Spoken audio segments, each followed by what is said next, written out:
మంత్రి నారాయణ అంటే అభివృద్ధి, అభివృద్ధి అంటేనే మంత్రి నారాయణ అని టీడీపీ నగర అధ్యక్షురాలు కప్పిల రేవతి అన్నారు. ఈ అక్రమాలు చేయాల్సిన అవసరం నారాయణకు లేదని పర్వతిరెడ్డి చంద్రశేఖర్ రెడ్డి తెలుసుకొని మాట్లాడాలని చెప్పేసి అన్నారు. సోమవారం ఆమె 50వ డివిజన్లో మీడియా సమావేశం నిర్వహించి మాట్లాడారు. క్రమంలో స్థానిక నేతలు తదితరులు పాల్గొన్నారు. అందరికీ నమస్కారం. ముందుగా చంద్రబాబు నాయుడు గారికి, పొంగూరు నారాయణ గారికి నేను సారీ చెప్తున్నాను. ఎందుకనంటే మనం అభివృద్ధి పనులు చేసుకుంటూ పోతూ అనవసరమైన మాటలు మాట్లాడొద్దు, వాటి కౌంటర్ ఇవ్వద్దని మీరు చెప్తూ గౌరవంగా మనం ప్రజల్లో ఉంటూ ప్రజలకు మంచి జరిగే పనులు చేయాలని మీరు ఆదేశిస్తున్నారు. ఇక్కడ తినే నోరు, తిరిగే కాలు, అరిచే మురిగే ఇది మానరు అన్న సామెతగా ఇక్కడ ఎక్కడా కూడా డ్రాప్ కావట్లేదు. 3 నెలలు అయితే చెట్లు మొదలుపెట్టి నిన్ననే నిద్రలేశారు ఒక ఆయన. అంటే పక్కింటి కోడి కూర్చిందాక మన ఇంట్లో కోడికి మెలకు రాదన్నట్టు కాకాని గోవర్ధన్ రెడ్డి గారు తెగ చింపేసుకున్నారని నిన్ననే నిద్రలేశారు ఆయన. చెట్లు మీద మాట్లాడుతున్నారు. పొంగూరు నారాయణ గారు మా మున్సిపాలిటీలో ఉండే డబ్బులంతా దోచిపెట్టేస్తున్నారు, కార్యకర్తలకని అడుగుతున్నారు. నేను అడుగుతున్నా చంద్రశేఖర్ రెడ్డి గారిని, నేను కొన్ని ఆయనకు కౌంటర్ చెప్పాలనుకుంటున్నా. చెట్ల మీద జగన్మోహన్ రెడ్డి పేరు రాసుకున్న డబ్బులు ఎవరివి అని అడుగుతున్నా. సమాధుల మీద పేర్లు రాసుకున్న డబ్బులు ఎవరిది అని అడుగుతున్నా. టిట్కో ఇళ్ల మీద వైసీపీ రంగులు వేసుకున్న డబ్బులు ఎవరిది అని అడుగుతున్నా. నేను జగనన్న కాలనీ ఇచ్చింది ఎవరైనా పాపం జాపర్ కట్ట కాలవ వాళ్ళక, పెనాకిని పార్కు పొల్లు కట్ట మీద ఉండే పేదలకు ఇచ్చారా వర్క్ అని అడుగుతున్నా.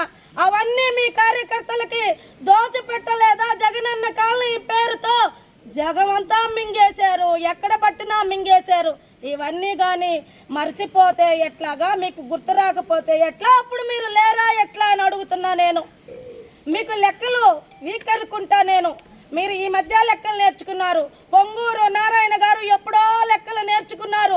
ప్రజలకు ఎంత నష్టం అవుతుంది, దానికి ఎంత ఖర్చు అవుతుంది అన్ని లెక్కలు చెట్లు వేస్తే ఆ స్మార్ట్ సిటీ నెల్లూరులో పార్కులతో పాటు ఎండ్ రోడ్లతో పాటు అందమైన స్కూళ్ళతో పాటు అలాగే అందమైన చెట్లు ఉంటే చాలా మంచిది అని చెప్పేసే ఉద్దేశంతో చెట్ల కార్యక్రమం తీసుకొచ్చారు. తల్లి ఇంటికి ఎంత ముఖ్యమో చెట్టు ప్రతి వీధికి ప్రతి ఇంటికి అంత ముఖ్యం. తల్లి చెట్టు ఒకటే. చెట్టు నీడనిచ్చి ప్రజలను కాపాడుతుంది, ఆక్సిజన్ ఇచ్చి కాపాడుతుంది. తల్లి అన్నం పెట్టి వాళ్ళని కాపాడుతుంది. కాబట్టే చెట్టుల ప్రోగ్రాం తీసుకొచ్చారు పొంగూరు నారాయణ గారు. ఆయన చెప్తున్నాడు, నేను పూరి గుడిసెలా పుట్టాను, పేద కుటుంబం నుంచి వచ్చాను, పేద ప్రజలకు చేయాలనే సంకల్పం ఉంది అని చెప్తున్నాడు. నువ్వు ఎక్కడి నుంచి వచ్చావో చెప్పావా అని అడుగుతున్నా. అంటే నువ్వు రాజుల కుటుంబం నుంచి, జమీందారు వ్యవస్థ నుంచి వచ్చావు కాబట్టి పేదల కష్టాలు తెలియదు, పేదల ఇంటి ముందు చెట్లు వేయాలో లేదో తెలియదు, పేద పిల్లలు స్కూల్కి వెళ్ళాలో లేదో తెలియదు. ఆ రోజు నాడు నేడు చేశారు. తర్వాత అన్ని స్కూళ్ళు ఒకే చోటకని ఎలిమెంటరీ స్కూళ్ళు, హై స్కూళ్ళు అన్ని ఎక్కడెక్కడా పెట్టి చేర్చారు. మరి దానికి ఎలా వెళ్ళాలి పిల్లలు ఒక్కనాడైనా ఆలోచించారా మీరు? అదే పొంగూరు నారాయణ గారు ఎప్పుడో మూసివేసిన విఆర్సి స్కూల్ని తెరిచి పిల్లలకి ఎక్కడ కార్పొరేట్ స్కూళ్ళకి తీసిపోకుండా వాళ్ళకి మంచి బిల్డింగులు సమకూర్చి, భోజన సదుపాయాలు సమకూర్చి, పిల్లల్ని తీసుకొచ్చేదానికి బస్సులు సమకూర్చారు. ఆ రోజు చంద్రశేఖర్ రెడ్డి నిద్రపోతున్నావా అని అడుగుతున్నా. ఏనాడు నోరు విప్పలేదా అని అడుగుతున్నా. నేను ఈరోజు మీకు నిన్ననే గుర్తొచ్చిందా ఇవన్నీ కానీ అని అడుగుతున్నా. ఎవరో మాట్లాడారని అంటారు, పొరుగింటి పుల్లకూర అని. అట్లా మీకు పొరుగింట్లో ఉండే వేరే జిల్లా కాకాని గోవర్ధని అరిసిందాకా నీకు నిద్ర రావట్లేదు, మెలకు రావట్లేదని అడుగుతున్నా. చెట్టుకు చెప్తున్నా వినండి. మీరు చెట్టుకు 10,000 కేటాయించారని అంటున్నారు. మీరు లెక్కలు చూసుకోండి. ఏదో ఒకటి మాట్లాడాలనేసి రాత్రి పాపం నిద్రపోయే ముందు చదువుకొనేసి పొద్దున్నే వచ్చి ప్రెస్ మీట్ పెట్టేసి చెప్పేస్తే కాదు. 3,918 రూపాయలు చెట్టుకు కేటాయిస్తే అక్కడ జిఎస్టీ బాను 3,700 చెట్టు వేసిన వాళ్ళకి వస్తుంది. తర్వాత కాంట్రాక్టర్ దగ్గర నుంచి జిఎస్టీ 3,700 లెస్ గాను ఇంకా కొంత తగ్గుద్ది. ఒక చెట్టు వేయాలంటే ఒక 10 సార్లు లేబర్ వర్క్ చేయాలి. ఒక డిజైన్ కటింగ్ చేయాలి, కొలతలు వేయాలి, సార్ కటింగ్ చేయాలి, తర్వాత పగలగొట్టాలి జేసీపీతో, తర్వాత లేబర్ తీయాలి, మరలా ఆగరు వేయాలి, మళ్ళీ లేబర్ తీయాలి, మళ్ళీ గుంటలు ఓడాలి, మళ్ళీ చెట్లు వేసే వాళ్ళు వేయాలి, మళ్ళీ ట్రీ గార్డు వేయాలి, చెట్టు పెట్టాలి, మట్టి పోయాలి, ఎరువు పోయాలి. ఇన్ని పనులున్నాయి.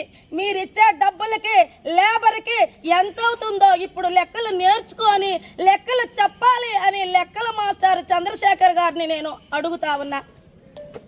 ఇకపోతే నీకు తెలియదేమో, ఆ రోజు తెలుగుదేశం పార్టీ అండ్ కూటమి పార్టీ వచ్చినాక ప్రభుత్వం నుంచి లేకపోయినా పన్నులు వసూలు చేసి వసతులు సమకూర్చి సంపాదన సమకూర్చి బాగుండాలి, మన ఊరు మన జిల్లా బాగుండాలి, మన ప్రజలు బాగుండాలి అనే విధానం తీసుకొచ్చారు. కానీ మీరేం చేశారు? అప్పుల రాష్ట్రాన్ని చేశారు, అన్నీ మీకు సమకూర్చుకున్నారు, ప్రజావేదిక కూలదూర్చారు. ప్రజావేదిక ఎవరిది? ప్రజలది.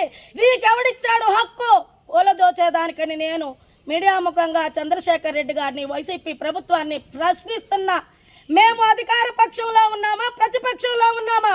పోనీలే అని మేము ఊరుకుంటూ ఉంటే, అభివృద్ధి పనుల్లోనే పనులు చేసుకుంటూ పోతుంటే, మీకు ఇష్టం వచ్చినట్టు మీరు మాట్లాడుతూ ఉంటే మేము చూస్తూ కూర్చునేదానికి ఇక మేము ఏమీ ఓర్చుకునే స్థితి లేదు.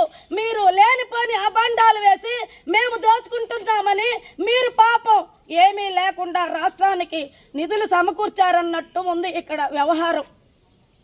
ప్రజలందరూ కూడా తెలుసుకుంటారు.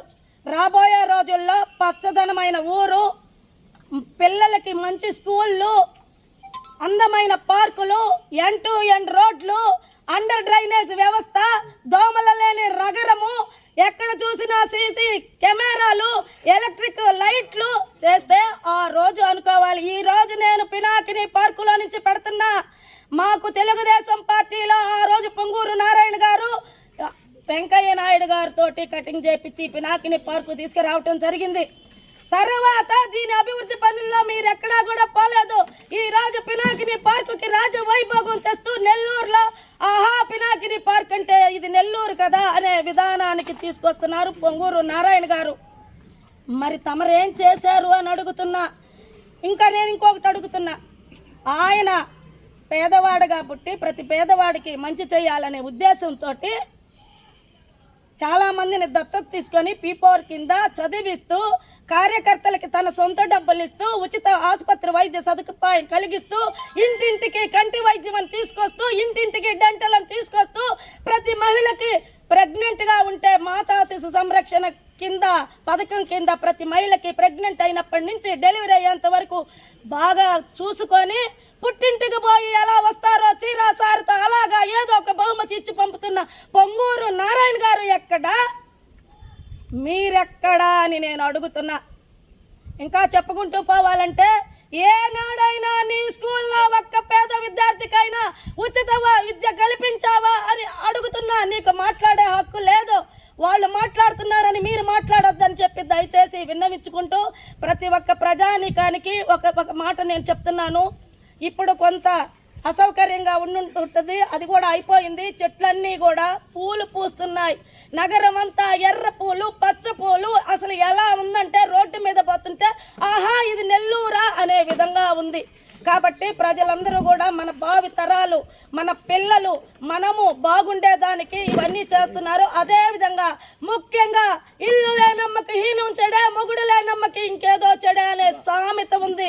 అలా కాకుండా మనకి ఇల్లు ఇక్కడ పేదలకి టిట్టో ఇల్లు, అక్కడ మనకి రాజధాని, ఇది మా రాజధాని నాది అని చెప్పుకునేందుకు, గర్వంగా ఉండేందుకు అక్కడ పొంగూరు నారాయణ గారు చంద్రబాబు నాయుడు గారి ఆశీస్సులతో, ఆలోచనలతో, ఆదేశాలతో ముందుకు దూసుకెళ్తూ, అలా విధంగా నెల్లూరుని ఎక్కడా విస్మరించకుండా వారానికి 2 రోజులు నెల్లూరులో ఉంటూ కార్యకర్తలందరినీ కూడా మేము ఇప్పుడు ప్రతిపక్షంలో ఉన్నాము అనే విధంగా ఇల్లు తిప్పుతూ ప్రతి ఒక్కళ్ళకి సేవలు చేపిస్తూ చేస్తున్నారు. కాబట్టి ఆకాశమంతా పొంగూరు నారాయణ గారిని చంద్రశేఖర్ రెడ్డి విమర్శిస్తే స్థాయి లేదని చెప్పని సవినయంగా మీకు విన్నవించుకుంటూ, ముఖ్యంగా ఇంకొకటి చెప్పాలనుకుంటున్నాను.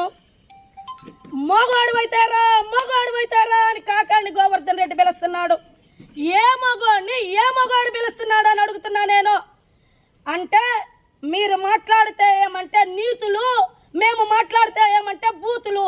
ఆయన రాధాకృష్ణ గారికి, చంద్రబాబు నాయుడు గారికి, భువనేశ్వర్ గారికి, వాళ్ళ భార్యలకి, మా ఆడవాళ్ళకి ఏమి సంబంధం అని అడుగుతున్నా. సిగ్గు లేకుండా మీరు ఆ రోజు రోజా కోక ఎగ్గొట్టుకొని రోడ్లో నుంచొని మా నాయకురాళ్ళని, మా తల్లుల లాంటి వాళ్ళని మాట్లాడుతుంటే మేము ఇంకా చూస్తూ ఊరుకోవాలా అని అడుగుతున్నా. కాబట్టి నువ్వు మగాడివైతే ఆ రోజా నోరు, నీ దగ్గరుండే ఆడవాళ్ళ నోరు మూపించి నువ్వు మేము తప్పు చేస్తే మాట్లాడండి. అంతేకాని మీరు ఉడతూపులకి చింతకాయలు రావు.